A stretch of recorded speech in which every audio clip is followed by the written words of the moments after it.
Hey there, friendlies, how's up? Welcome to the first review of 2023. Just give me a sec to put this away and then we'll get back to it. So, what are we reviewing for the first review of 2023? Well, I put it to a vote in my Whiskey of the Year video, and the winner, by a very slim margin, was this Redbreast Cask Strength 12 years. The box looks a little crappy, but it got damaged when that other bottle leaked in transit. You know, the one that Canada Post discarded for me. Anyway, let's take a look at it, shall we? All right, there we go. Gonna pop this open, leave it for 12 minutes, and then we're gonna chitty-chatty. Can I do it without the knife? No, because my hands are cold. I am cold. What's the temperature like today? Can you see that? -5. So, not so bad. Winter time, stainless steel knife so it does not rust. There we go. Did we get that started well enough? Yes, we did. I'm optimistic here, people. New year. So many new whiskeys to try. It is today the 14th of January. Good sound. Let's get it into the glass, shall we?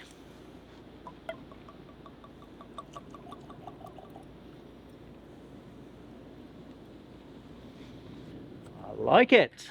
Now, gonna chitty chatty just a little bit, then I'm gonna go away for a few, like 10 minutes or whatever. I don't really know much about Redbreast.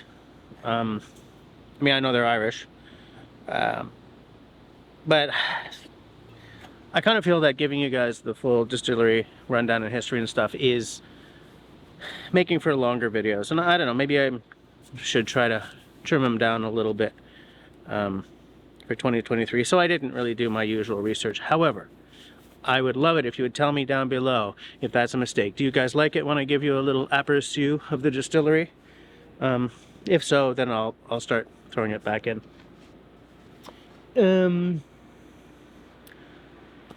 I guess that's all I'm gonna say for now. I'll see you guys in 10 minutes. So hi, I'm back. It's been about 12 minutes, so that should have opened up nicely. For this year, let's try something. I'm gonna try to put the checklist at the beginning before the actual tasting and everything notes, okay? It just feels more organized to me. So let's do the checklist. So what do we got? Obviously it's not a single malt scotch. It's a single pot still. Let's call that the pot still version, okay? We're gonna give that a note, a mark. It's got an age statement, it's 12 years old. It's at 56.3%. It varies by batch, but this batch is 53.6, so we're above 45. I like it. But I have no idea if this is, I'm just taking a look. I'm just making sure I'm not hitting on tasting notes or anything. I haven't found anything about chill filtering or caramel coloring, but it does say in the small text here, okay, matured in the finest oak cask for no less than 12 years and left untouched. So do I give that the mark or not? Because I didn't do my usual like reading up and everything, I don't know if that means, so tell you what, here's what I'm gonna do. After this, I'm gonna go look it up, and the mark that it gets will be reflective of that, okay? So there's may be full marks and it may not be. We'll know in the edit. Okay, so that's our checklist. So, design, look and feel. Hold on, let me get that box.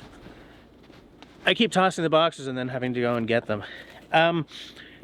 This is what I would see as your absolutely stereotypical, in some ways, Irish design, okay?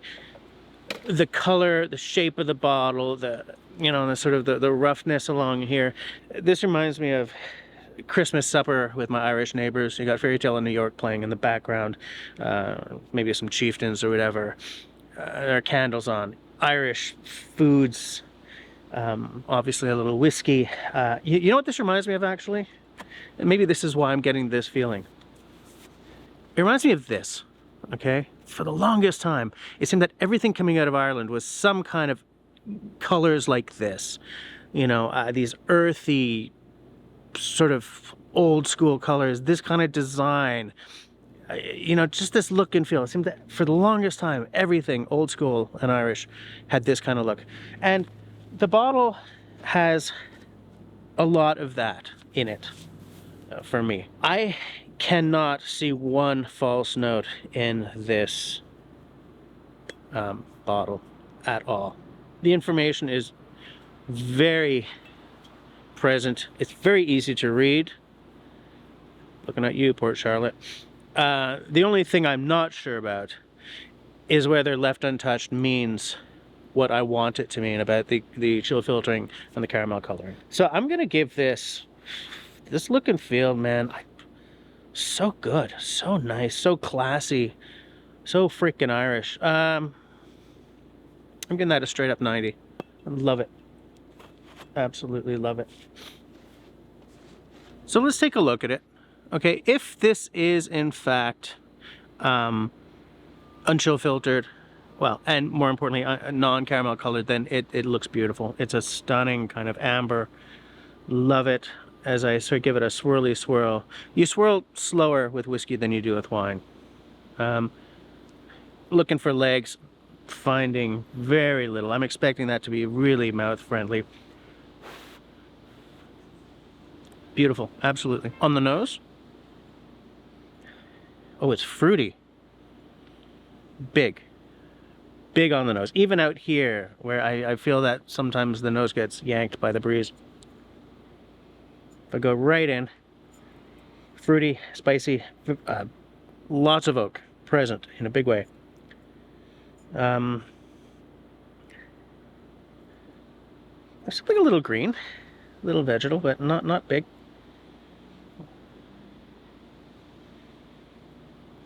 Big fruit, like a juicy fruit with a touch, like it's not overpowered, but there's a lemony or some sort of citrus there as well. It's not big though. It's almost a, I kind of almost want to say it's a lemon meringue or a lemon candy kind of thing.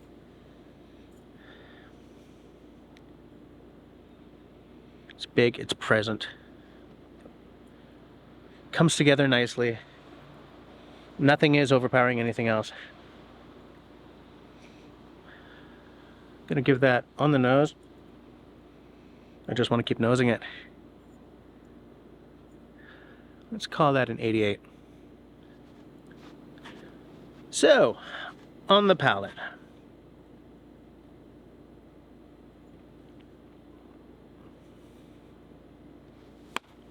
Yes. Oh. Big, juicy, spicy, just a little bit of a drying on sort of, that comes later, but on the arrival, dried fruit like an apricot, sort of a raisiny thing. Hint of a fresh pear. Big sweet, big caramel, you know, oaky. I would love to know what the char level of this cask was. These casks. I gotta do that again.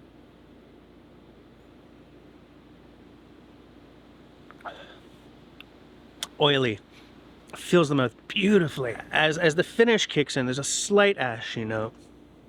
The spice sort of takes over. Warm spices. Baking spices. I almost get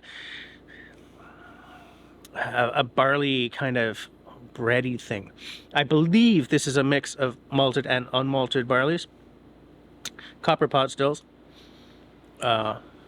Before the oaking process. So, oh, I like, see, there's a 12 non-cask strength, but it's at 40%, and I don't have the patience for that. This, though. And the finish, it just keeps going. there's just a hint of the fruit and the caramel, but it's all about the spice on the finish. I gotta take one more sip. I gotta do it.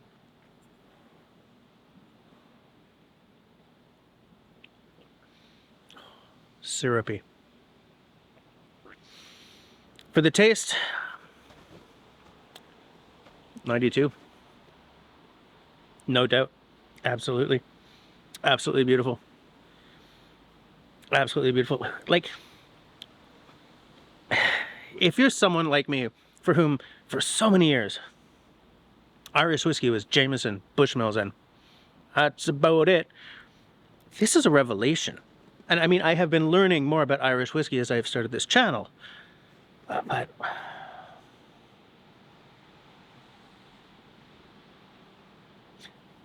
for any whiskey, this is fan.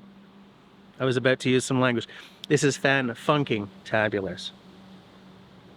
Absolutely 92. No doubt. Now I gotta ruin it.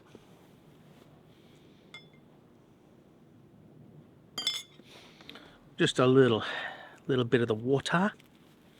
Give it a swirly swirl. I'll put my gloves back on. Because it is January here, people.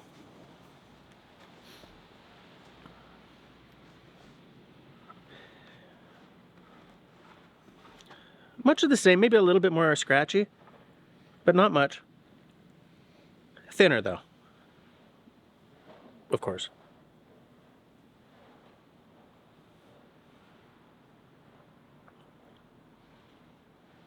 Something acrid comes out when you add the water. It sort of hits middle, back middle of the tongue. No,